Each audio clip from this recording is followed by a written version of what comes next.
everyone. Welcome to a talk about sustainability, the future of business, and our planet. Welcome to Invincible Innovation Live Show. I'm so glad that you're here. I'm Mazor, Kario, Product Innovation and Value Creation Expert, and I'll be your host. And today I have a very special guest, Troy. Hi, Troy. Hi, good morning. I'm so happy that you're here. Troy Carter is the CEO of Earthshot Labs, Planetary-Scale Ecological Regeneration. And it's going to be like a really interesting talk. I saw some of your stuff and it's going to be really interesting. We're live on LinkedIn, YouTube, and Facebook, and you're so invited to join the discussion and ask questions. And now we can start. So, why do you think sustainability is so important for businesses? Hmm. I mean, this is in a way like such a blatant, obvious statement. I mean, the sustainability of the human civilization has to be the case by definition. Otherwise, we don't continue on the planet. And I think that would be sort of a shame. And in the meantime, while the humans want to continue on the planet, turns out there's a whole lot of other species that we are living in symbiosis with that haven't done so well under modern capitalism. And so we need, like, at scale, as a civilization, we pay people to do shitty things to nature. And instead, we need to change incentive structures so that we are systemically in balance with the rest of nature. And unless we achieve that, and we achieve that soon, there are going to be more multiple systemic collapses in ecological systems that are going to be awful for businesses everywhere. For And I people everywhere. for people everywhere and also for all species everywhere. And so many of these collapses have already happened and most people haven't noticed. And suddenly we're starting to notice the effect through extreme weather events, through sort of fires, droughts, floods. There was a recent report of Antarctica being, many, many degrees warmer than it ever has been this time of year. And these are just sort of the tips of the iceberg, if you will, for the coming decades, um, as human systems will be tested. So we're Yeah. trying to do something about that. But what would you say if someone would tell you, like private sector businesses are not philanthropy? And this is the reason that we have like governments and non-profit organization, and like why would businesses do that instead of like who's supposed to do that? So we could blame this on the failure of government to act in time. And it's true that businesses right now probably have some of the highest leverage and most amounts of money and most reach to the number of people needed to address this problem at scale. And we're finally starting to see that. Just yesterday, I think the SEC released new standards for climate related declarations for businesses. So people suddenly, this is codified in the creation of a new business or an existing business where um, we will have to understand the climate and ecological impact of what we do. And um, in a way, I am a highly capitalist believing person where the the function of creativity to be expressed and invested in the future is awesome. And in another way, there has been a dramatic failure of doing the things that we know as a species we should be doing. And so, whatever, it's not an obligation, but it is a responsibility, Yeah. and probably should become an obligation through policy and common agreement.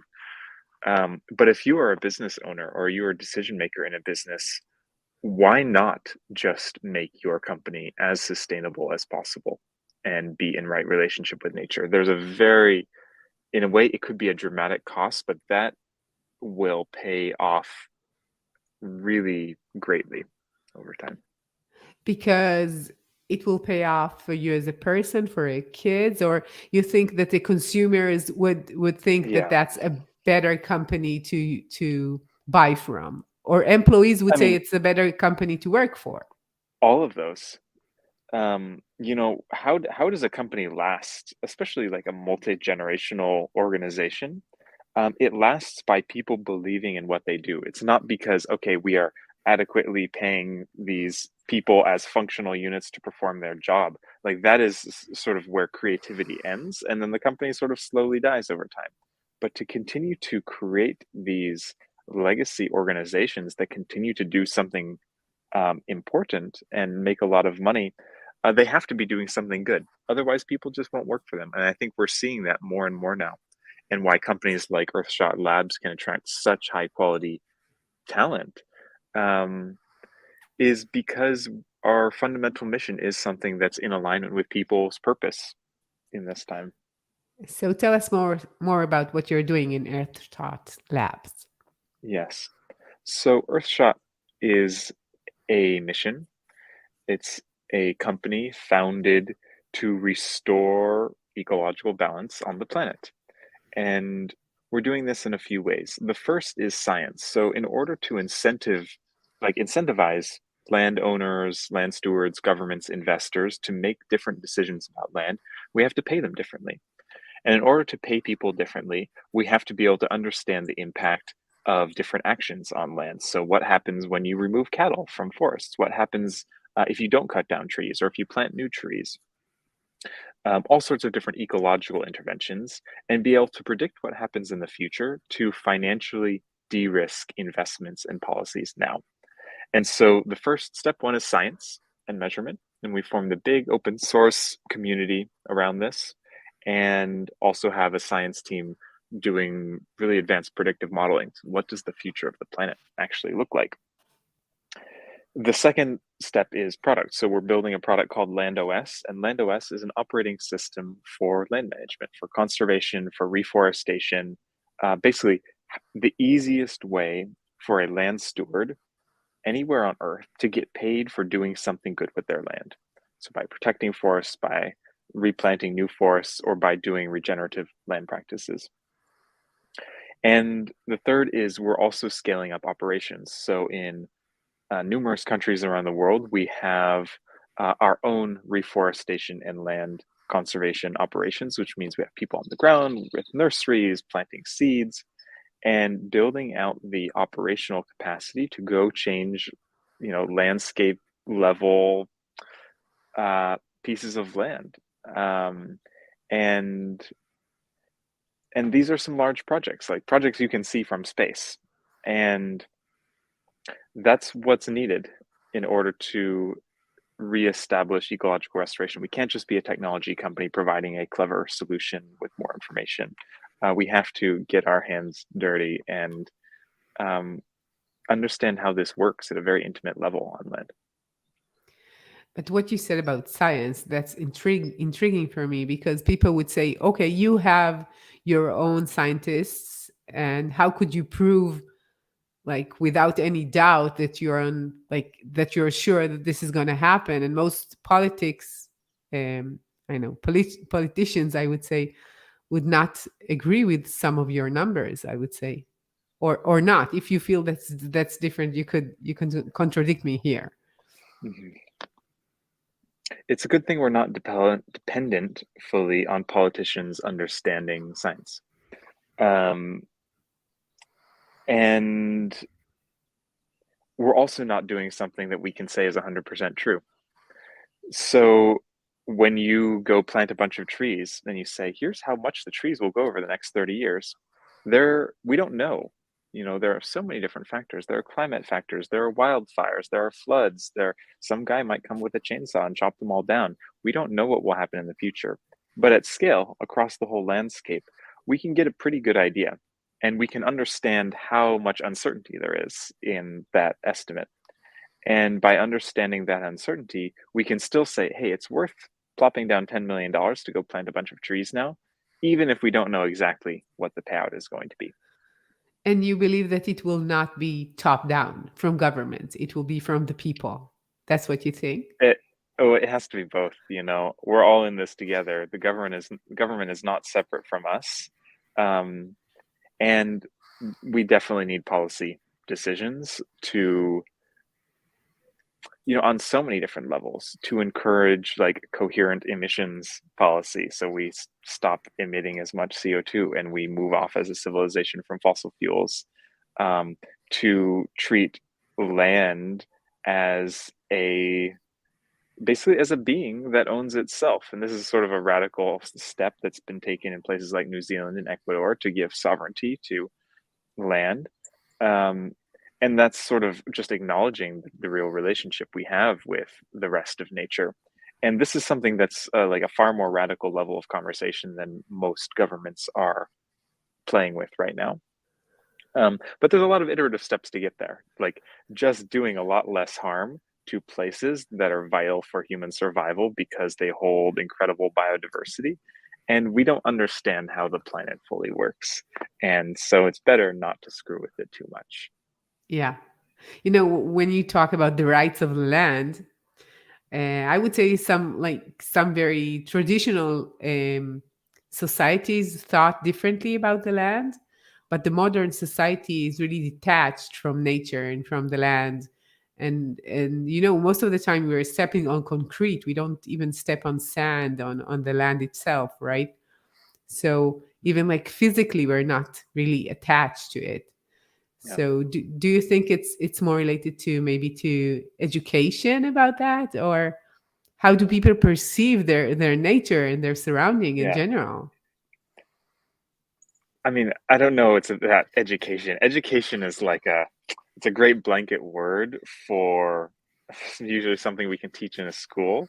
And there's a deeper level of feeling that has to happen as a species and civilization if we want to get through this in a way that doesn't cause mass suffering, hundreds of millions of climate refugees, and destabilization of human systems.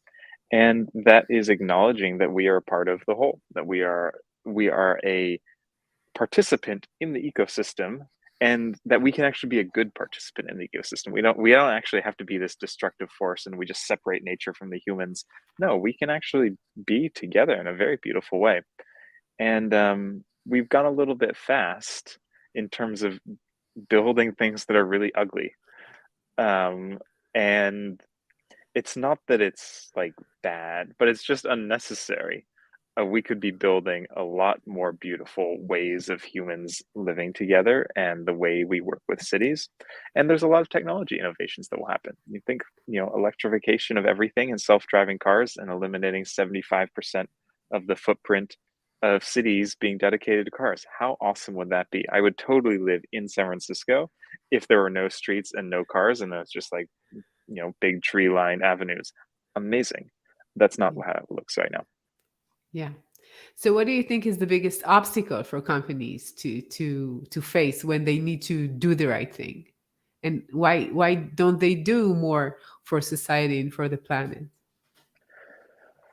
Well, I think companies do a lot for the planet. Like, this is how the whole civilization works. You go buy something on Amazon and you get it from 20,000 miles shipping around the world and it's delivered to your door in a couple hours. Like, how amazing is that? That has never existed on the planet before. So there are incredible innovations that we totally take for granted now. There's a great saying, like, there's no single man on earth who could make a pencil, right? This is like we have achieved such civilizational complexity and technological complexity that it's mind-boggling. No single human can understand it. So we are the biggest thing. I mean, if you have conviction about what is right to do, just go do it. And everyone will love you for that. And your business will thrive and it won't cost you money. It'll make you money. So maybe just spend some time in nature, go get conviction about what's right to do for you and your organization, and then just go do it. And throw yourself back into the throw yourself back into the fire of having to deeply question what it is that we are doing. Because in every business, including ours, like it's not perfect, right? Like there are massive compromises made and it's an experiment. Um, like for example, carbon credits. Do I think carbon credits are good? Well, not strictly good. They're pretty good. They're the best financing mechanism we have for incentivizing people to restore nature. But will there be secondary effects and unintended consequences? For sure. It could lead to the Give me an example. Why is not? Why shouldn't that yeah. work? So Larry Fink, if he ends up owning South America because he bought all the land from indigenous people, I'm not picking on Larry Fink. He's potentially a good person. But like Potential. large hedge fund and private equity folks that go and acquire land and would recreate maybe the largest colonial land grab in history for carbon sequestration in less developed countries on behalf of corporations. Like it's sort of like kicking the can down the road and making the whole situation way worse, because fundamentally this is healing relationship with land, restoring indigenous land agency and restoring our own indigeneity on land. And that won't solve the problem, right? The cause of the climate crisis is not just CO2 in the atmosphere. Um, it's a whole way of being that doesn't acknowledge how we need to be on Earth. Yeah. But what you're saying is not only about the damage that we're doing to the outside, like to the nature and to the atmosphere and to the land. It seems that as we go further and more far from nature, we are feeling, I know, because maybe we're like less used to be that way as human beings. So maybe we're feeling more depressed and more anxious because we're not there, maybe. And maybe when we get there, it will be good for us too. Maybe. It's got to be. I mean, one of my, whatever, someone said, uh, if you want to save the world, throw a better party. It has to be better for the humans. Otherwise, we're not going to do it. So, right now at our company headquarters, I'm sitting in the redwoods and it's great. I can be on Zoom calls all day and it's still okay. Um, and a lot of people could benefit from that sort of pacing and connection with themselves as an embodied animal on Earth. And work and most environments are actually not intrinsically conducive to the human animal and make it a little bit shut down. And so I do think there's a deep healing process of being back in touch with the body as the like visceral um, connection with the rest of life. It's a body, and we're on the earth body, and it's one big body. And so if people don't have the felt sense of that, they will do things that are not good for the earth body. Yeah. So, as if I understand you correctly, what you're saying is that it's not enough to say, yeah, we're going to pay this tax of emissions and we're going to solve it somewhere else. We're going to solve the way that we see things and the way that we handle our lives in this earth currently. Because if we Yeah, just remove it somewhere else, like, yeah, we're going to plant more trees in Africa and that's it. yeah. I mean, we can regulate action and policy around incentive structures, but it's not like you can go then regulate culture and be like, hey, everyone, get a little bit more in touch with your body, and we're going to make a law that says so. It just doesn't Yeah. work like that. So um, there are some things that we can do systemically, politically, with money, and there's some things that we can't.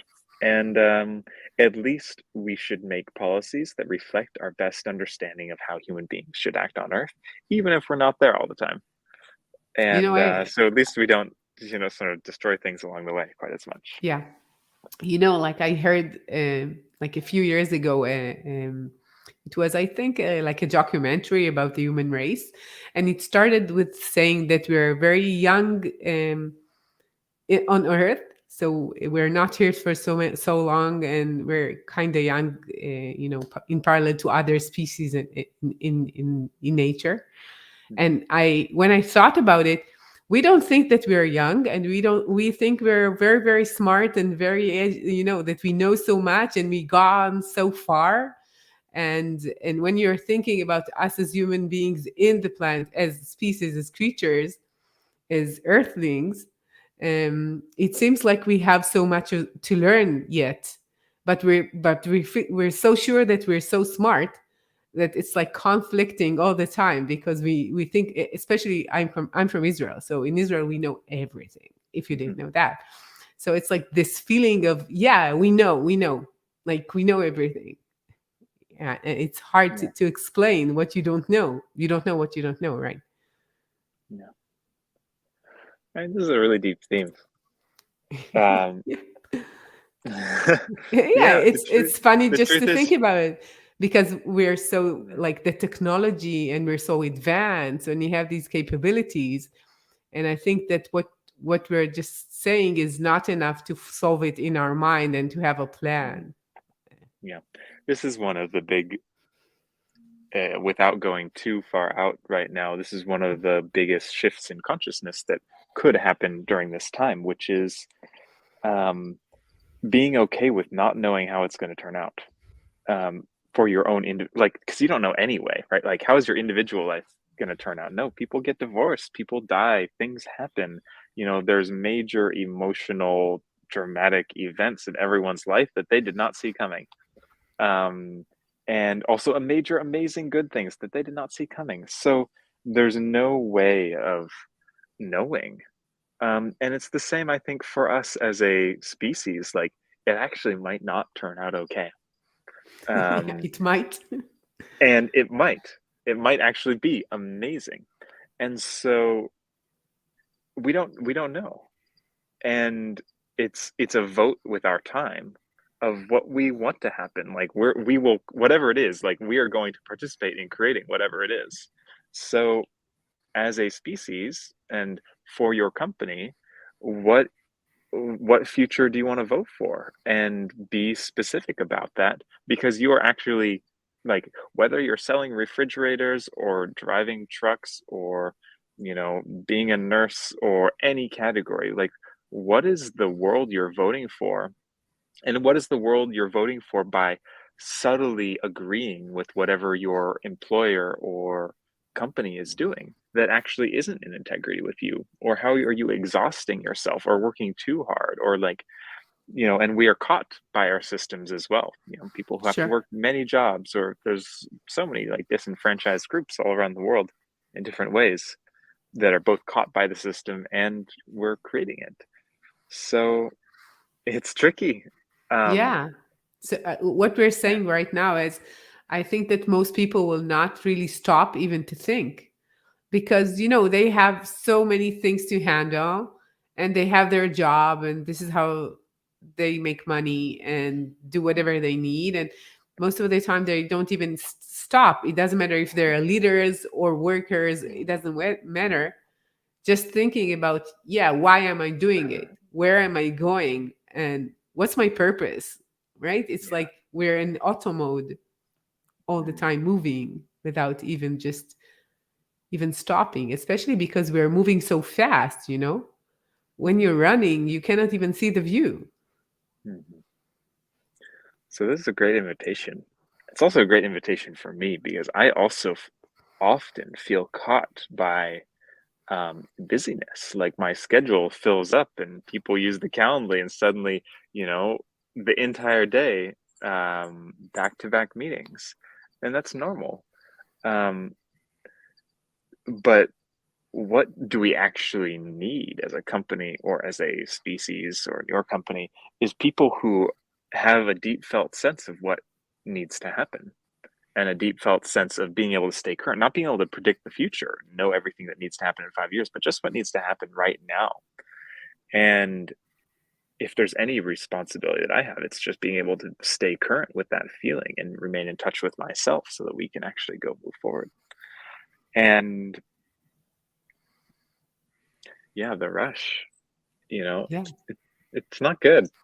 And it's No. sort of like, I mean, there's a lot of good reasons for it, because people need housing, and people, you need to feed your family, and, like, so everyone's caught by the system. It doesn't mean the Right. system is the best one. So Yeah. we have to change ourselves, and we also have to change the system. Yeah. And it seems like, many people, when they're thinking about these, like, they want a easy fix, right? So they're saying like I can do something really fast, and then I'll, like I will buy something organic because I think it's Mhm. better. Or like it's like taking medications instead of changing your life, right? You could take something Mhm. like to maintain your body instead of like changing the environment and the way that you live. So I feel that people are so used to easy fix and doing things really fast. I heard not long ago that people are breathing much faster right now in this, like from Mhm. 100 years ago. It's not like, so long. So people breathe more, Wow. and more shallow and more breaths per minute. And it's because they're so stressed, because they're moving so fast, and your body cannot be like Mhm. optimized when they're doing that. So when I'm thinking about people who need to do decisions, if we're talking about leaders in organizations, they're even moving faster, right? Mhm. Because it's like they need to do stuff all the time. Yeah. Yeah. Yeah, that's a hard thing. So what do you think It is. they need to do? So what would, like, let's Yeah. just imagine that there is this company, who is like, I don't know, 10 years old, and you're one of the C level, and you have your goals and your KPIs, and this is what you need to do, and your quarterly review, right? So you have the revenues coming, this is what we need to do. And then you're saying, you know what, we need to take into consideration something else. So isn't that hard to do in a company that is like aspiring to just make more money? Yeah, it is. I've never done it before. Me Um, too. this is why people start new companies. Yeah. And I do think there's something that is very hard to change once there's a certain amount of inertia and people's livelihoods um, don't want to change. Um, Starting something new is always a possibility, or joining something that's relatively new that starts with a seed that's more in integrity to the time that we're in right now. I was just thinking about this sort of framework of change that I really love. It's not Mhm. mine, but it's the classic: you give a man a fish and he eats for a day, you teach a man how to fish and he eats for life. Yeah. And then the sort of more interesting levels, which is like, well, then actually, why does the guy have to drive 50 miles and there aren't fish in the ocean anyway? And so, sort of the systemic or ecological level of why things are so hard. And then like the fourth level is more of a narrative level, which is, what is it that the human being believes inside itself that has caused an ecological crisis that is um, making things challenging all over the planet? And that's sort of a hard layer to address. And that's sort of what you're asking about right now, is like, how do we fundamentally change the DNA of an organization rather than just put band-aids everywhere and act like it's changed? Um, and there's no easy answer to this. This is the evolution of consciousness. Um, Mhm. and maybe it takes a really long time.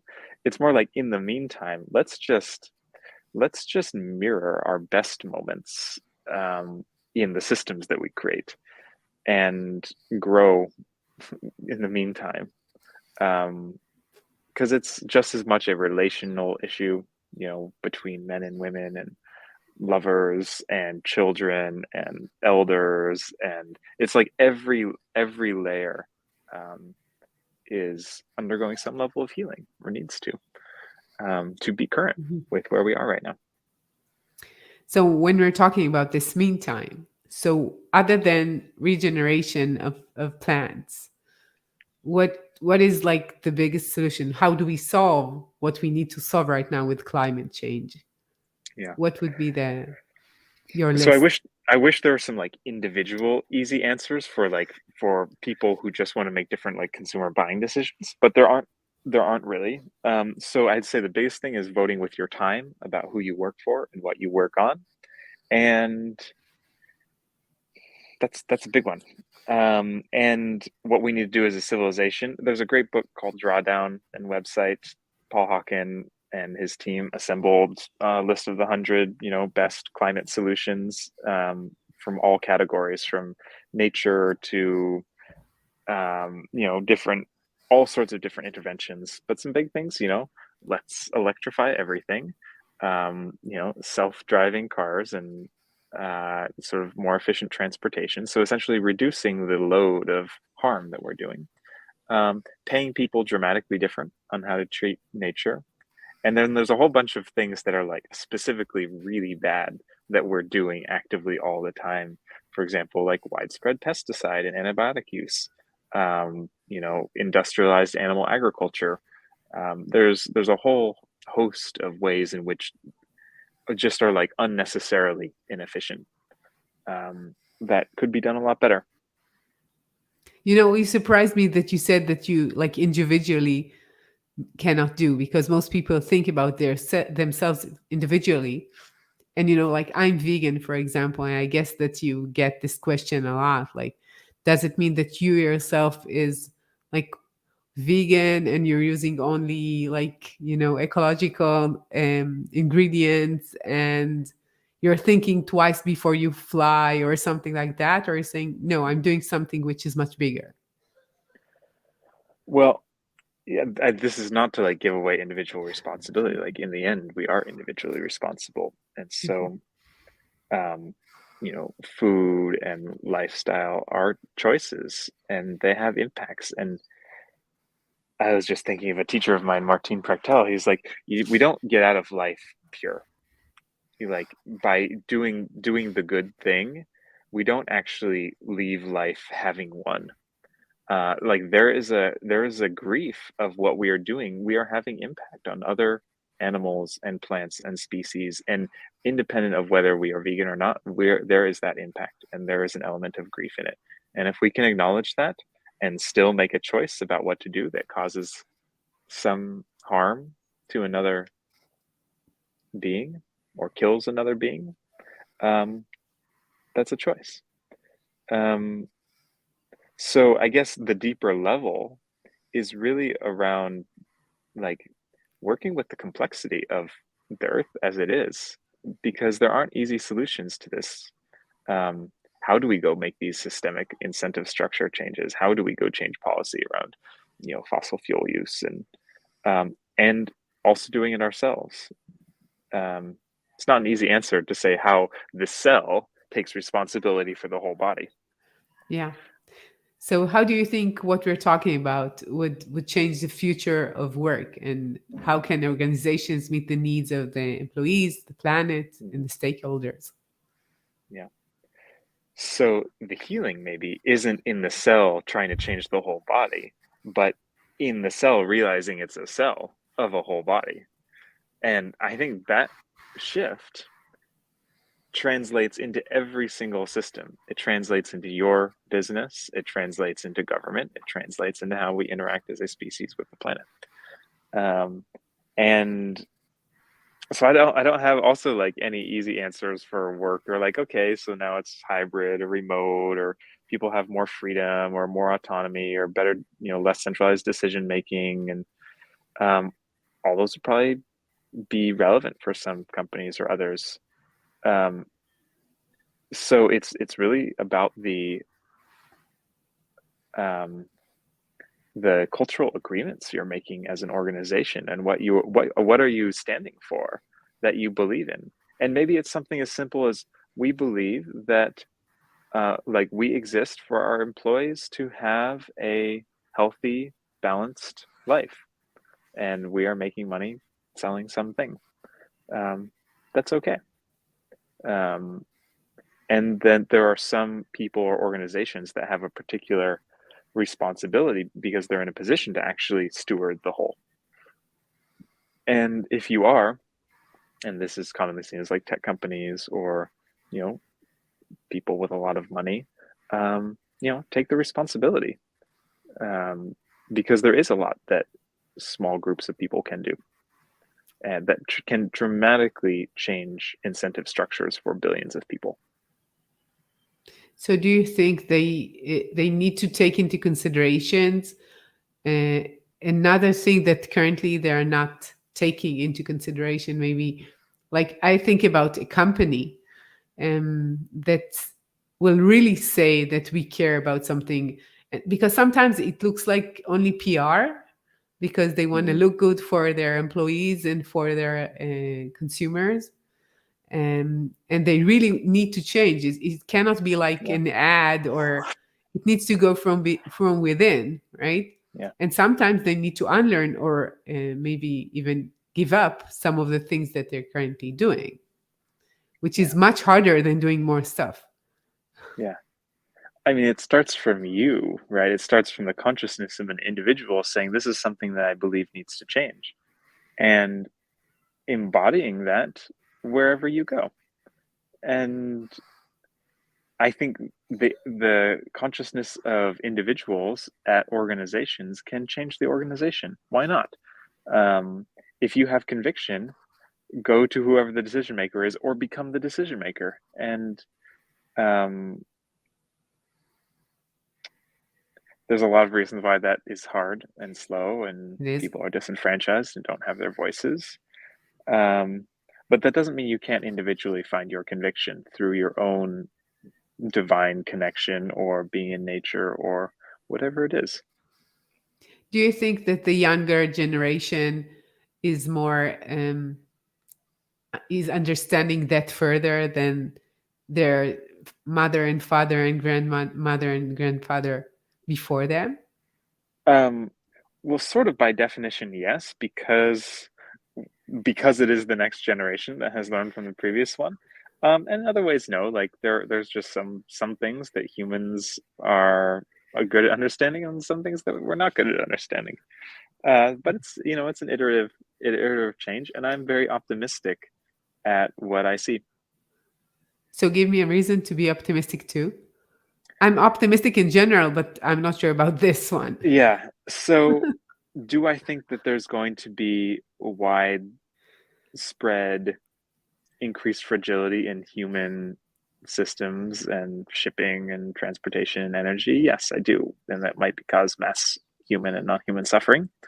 Um, do I think that we can pull off a transition that makes human civilization truly sustainable? Yes, I do. And we sort of have the technology already, and we know what we need to do. We just need to actually go do it over the next few decades. And I see the cultural and financial and personal will of people to go make that transition happening.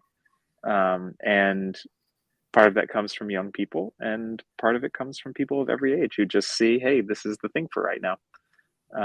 There's a lot that we can learn from elders, and there's a lot we can learn from youngers. Yeah. So we need them. I think that young people truly, like, being optimistic, it's a characteristic as a person. You could be old or young, it doesn't matter. But being very hopeful of what's next, what could be the future, is something that young people are doing much faster and easier than older people. So Yeah, they maybe. have this belief. Yeah. And maybe not even a belief or a hope, but just a picture of how it could actually be good. Like, what is the world that you would want to create? Like, if you can't picture it, like, it's not going to happen. And so let's really define, like, what is the picture that we want to happen, and then let's go create the systems that go do that. Um, and it's about agreeing on that picture as a civilization, um, or at least voting for our version of the picture that we want the Yeah. most. When I talk to you, it reminds me of I learned Buddhism, and they Hmm. say that um, when you want to create something good, it doesn't mean that you're going to do something good, but you have the need to do something good, and this is your goal. You want to do Hmm. something good. It's like the initiation of an action is from a good place, because I want to do better for, I know, who's around me, the one that I'm talking to right now, the one that I'm connecting with. And when you're starting from this position, that's like, it has to be from there. And the actions afterwards, it doesn't matter if they turn out to be not as good, but you need to start from your, like, goal. What do you want to achieve? How do you want to feel? What do you want to convey? And I think that sometimes when you're doing things automatically, you don't even think about what is like your feeling, what is the feeling and the energy you want to convey, because you're just doing, you're just reacting to something and not really thinking about what is your intention in doing that. Makes sense? Yeah. I think Yeah. that what we're talking about is like the intention. I don't, what you're saying, I don't know if it's a good thing. I know it will turn out to the best, and I don't know if we can really pull it off. But this is my internal intention. And Mhm. this is where I start my day, and this is where I Yeah. start to do whatever motivation that I'm doing to do something. Mhm. And this is so important. And I think that as I see it, people are thinking about it more today than like in the past. Like my parents were like, this is what needs to be done, this is what we're doing. It's very proactive, it's very like, practical, and just doing things. And I Mhm. think that what we're seeing right now is people thinking about the internal intention of doing something more. Or maybe this is what I'm feeling. Maybe I'm wrong. Mhm. Maybe it's like the opposite. But I feel that people are thinking about it more. Maybe because we have the option to do so. Like, like 100 years ago, people were working so hard only to drink and eat. So they didn't have time to really think about that, right? They just did what they needed to do in order to live till they're 50 or something, right? And we have time for it right now, or the Yeah. resources. Yeah. And maybe because we're in a bit of a crisis. Crisis is a great Yeah. opportunity for change. Yeah, for sure. I think that in general, you see that people are, yeah, they're doing their best, and they're getting attached to other people, and they're getting more connected. Like in Israel, we have lots of crises. We're so used to being in a crisis. And when we have like a really big crisis in the country, we see that people are at their best. They're most connected, they're most like empathic, they're most like collaborative when they're like in trouble. And I think that now we see it as humanity, and especially after these 2 years when we see we're all connected, you cannot say, okay, it's their problem. This is what they're doing. Now it's like everybody's his problem to do something, right? Mhm. So, what would be your number one tip for leaders today? That's our last question. So, I would love to Yeah. hear what you're thinking. Honestly, I'm not a experienced enough leader to have like great tips for others yet. Um, is there something that I could share that would be relevant in someone's life right now? Um, Sort of something that I feel is like, as a leader in an organization, what is my responsibility on behalf of the whole? Because I am energetically stewarding the whole here. Um, it's to remain connected to myself and in contact with the people and nature and things that the organization impacts, and to actually remain quite humble to realize we don't really know how this is going to work, and that we're constantly learning. So there's a sort of like humility in realizing that every single day we have to like reconnect with a place to be part of the whole again. um, and walking in nature is great, and um, and have that inform the decisions of the business, and it'll pay off. Like it'll be good for you. Yeah. So, how can people hear more about you and your work and the Earthshot Labs? Yeah. So you can go to our website, earthshot.eco. We have a Slack channel that's public for all of our open science initiatives. We're always hiring, mostly for technical roles, software engineers, machine learning people. And join our newsletter to stay updated with progress. And if you are a large land steward, or represent a jurisdiction or government, or you know send us a note and see if we can work together. Sounds great. And I really hope that people will reach out, and that would lead to more success. what you're doing. It's been a pleasure talking to you, Troy. And I thank you for your time and good energy and lots of smiles. I know the ones who are like in the podcast, you missed the smiles. So go and see the video. Thank you so And much. to sure, and to all of you change makers out there, thank you for joining me. If you want to hear more about my work, visit invincibleinnovation.com, and I'll see you next week with another innovative, insightful talk. See ya.